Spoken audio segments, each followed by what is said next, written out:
Local 2 is kind of a weird local because it's a national local, you know, like that time they had around 10,000 members. When they decided to take on Justice for Janitors, they said, okay, we will put like a huge amount of our resources into organizing. So something like 50% of the union's budget went toward the organizing of J4J. Justice for Janitors started in the US, was organizing janitorial workers who are often affected by uncertain or temporary immigration status, how to confront this problem of an industry that is, you know, contracted out and where the work is temporary and it and, you know, hidden at night and, you know, so they worked out a strategy that was possible to organize workers, and it meant that there had to be a lot of public attention, a lot of exposure on the violations and abuses.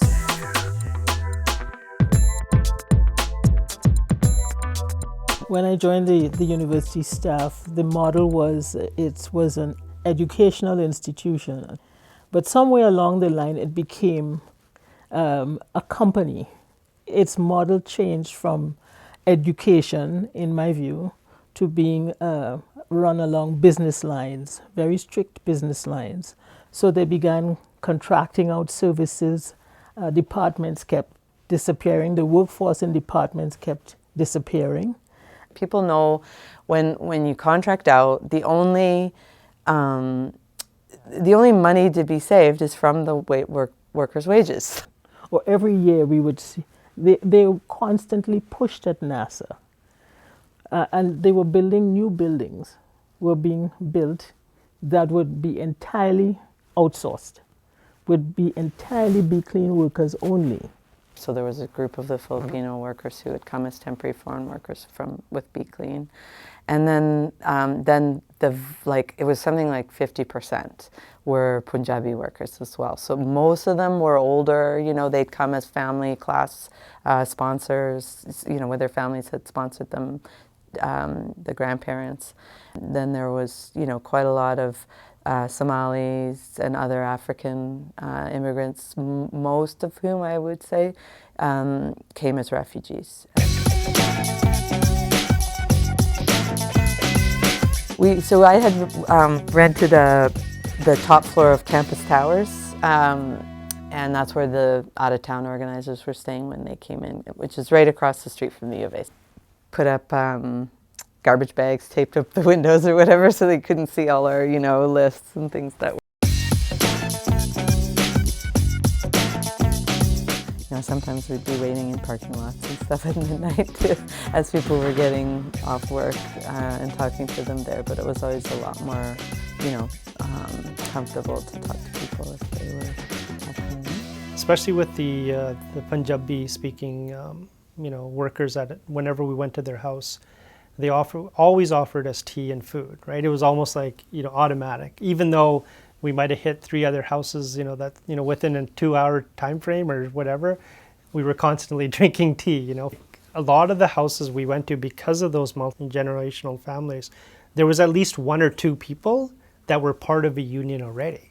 And they knew the benefits of it. So that was easily for them to, you know, translate or say to their own parents, like, yeah, you know, this is what I get at my job.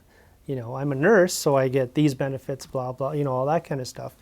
And so then they relate to that, to their job, saying, hey, this is what, you know, this union is trying to do. They're trying to get you those benefits or something better. You know, it was almost like a family decision that was, yes, you know what? They're here to help you. Let's sign the card, right? You know, that moment when you like convince a worker to sign a card and take a picture, and you know, it's a cool feeling for sure. There was moments where we would go to one house and they'd say, oh, well, so-and-so, because we go take the bus together, he lives right across the street. And so then we go to that house and all of a sudden you realize, oh, 4 doors down, so-and-so, you know, auntie lives over there. She works with us too. It sort of created like an avalanche where other people would, you know, especially within the Punjabi group, one would phone the other person and say, well, this is my so-and-so friend, he works in this other building, I'll get him to sign too, and here's his phone number, go talk to him, right? So it did create like that snowball effect, which actually was quite effective.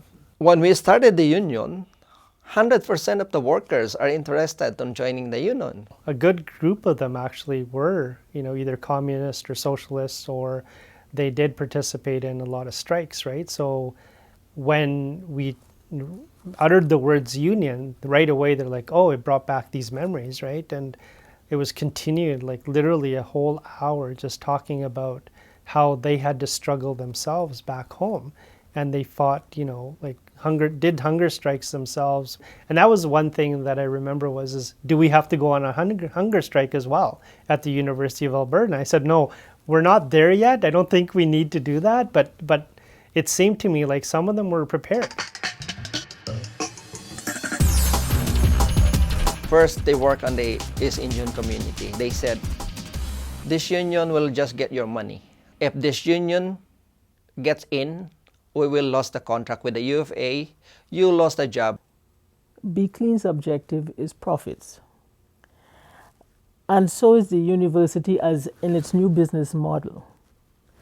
And so the attempts to pit worker against worker is what NASA was trying to fight, because we recognize that this was the objective of the employer, that they really had no interest in us having a united front. So they intimidate the East Indian community. So the 90% of East Indian in the site back out. It was that fear of, I'm supporting my family financially. What happens if I get fired, right? Where's the extra income going to come from? How am I going to help my children, right?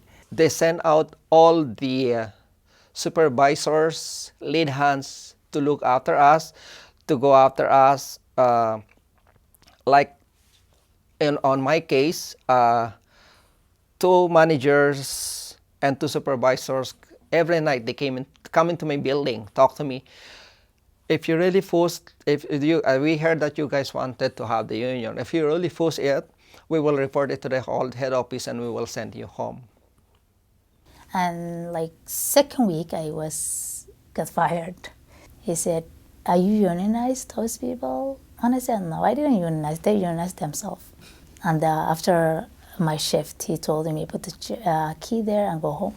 And he showed in front of them all, scares them, so they know if they fire me, they can fire everyone. And then Tariq, of course, ended up getting fired, and they picked the wrong person to pick on because she was so awesome.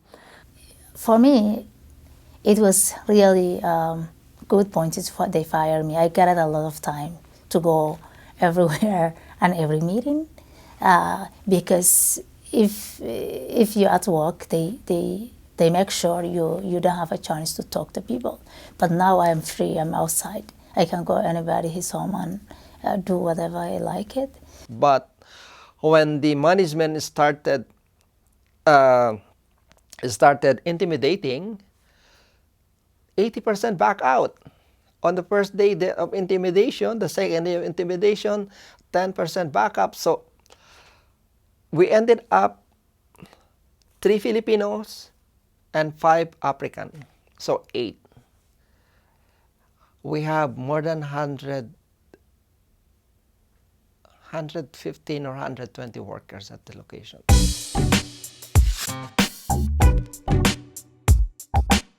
The trust is really important. If you don't speak the person's same language, but if they know you and they know you help. So they always come to me and said, "Tariq, we're sorry what happened to you, but what we can do it." I said, "Don't afraid. This is your right. We didn't do anything wrong. This is our right, and we have to be strong." When it started the tabling at the Hub Mall, and the student, they said, they don't want to hear or see that the workers who clean their classrooms, their faculty, their offices, they don't want those abuse happen at the UFA.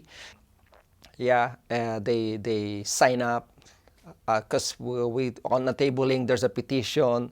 We had a poster campaign to the president of the university, Samara Sekra, who was like making more than Obama at the time and stuff. calling on the university to do the right thing by the cleaning workers. A lot of people supported and signed, and faculty members were great as well. When we actually started going to their house and actually explaining to them, look, nobody needs to know that you even signed a card, right? Other than us. So you're safe. Especially when the key activists that were there were sort of like not only speaking to their own cultural group, but they were also then speaking amongst each other, right? And so it created a bigger multicultural group of understanding, hey, we're all being treated the same. We need to stand up. We started to talk from the NASA. One of the people that helped us too is Rod Loyola, who is now a MLA of Edmonton Ellerslie. He was a NASA advisor on the year. So Rod Loyola came and meet us. And when he heard our stories, he was upset and he was really disappointed. He said, I can imagine that it's happening here at especially here at the U of A. And he said, this is something that we cannot tolerate. This is unacceptable. That was part of the theory and the strategy of Justice for Janitors as well, was that you knew in janitorial you were going to find illegal practices. Like, that was just an absolute given, So as long as you could get somebody to speak out and document it and, show you their paperwork or, collect a video testimony or whatever, then you would file a legal complaint, you would make a big deal about it in the public, and you would, start doing public actions and stuff like that. I was harassed many times in a building. People that I don't know, people that doesn't work for Be Clean, walk into my building and threaten me. So 3 people that I've seen and approach me and harass me and intimidate me not to form a union. Back home, if you go against a big company, your family, your friends won't see you the next day. When the union figure out that the Be Clean is doing dirty tactics, so we need to do something that makes them back. So what we did is we called the media people and we put up a press conference and exposed them. The idea was it was going to be early in the morning when they get off shift. They would all come we to that Campus Tower spot, and then we would do a press conference. And it was like probably the most dramatic moment of the campaign for me, because a lot of people were like committed to coming. People had already signed the card and taken the photos and stuff like that. But then, at like 5 in the morning or 4 in the morning or whatever, we're getting lots of action and calls and people are scared, and supervisors going around threatening them and intimidating them and telling them they were all going to be fired if they go to the meeting and stuff. And so we were like frantically trying to, go around and reassure people. And I remember being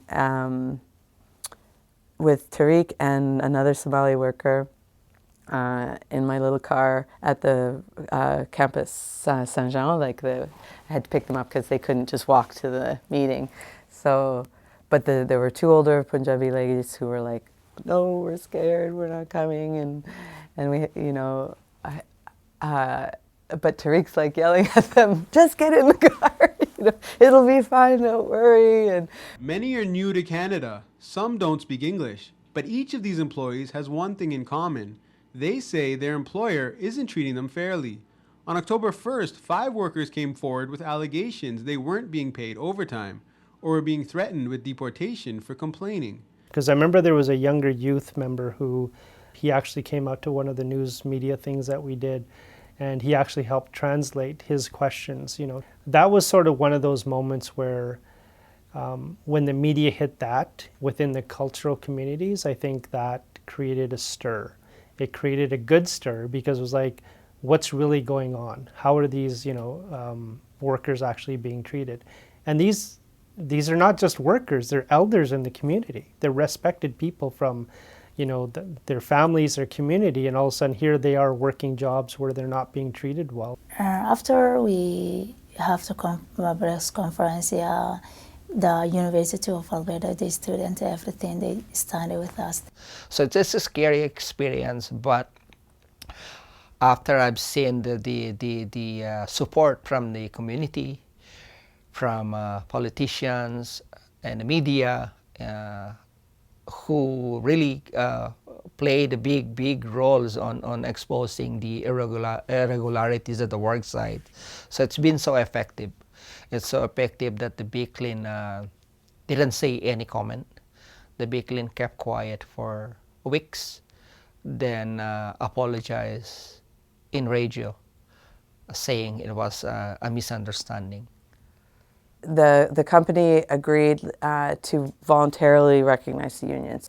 SEIU, like they're local too. It's a plucky little local, whatever. But and sometimes that means you just try crazy things and learn from them and whatever. But it was so successful, which was kind of almost weird because you look at we followed the campaign strategy of Justice for Janitors, and it actually worked. And it worked in a timely way.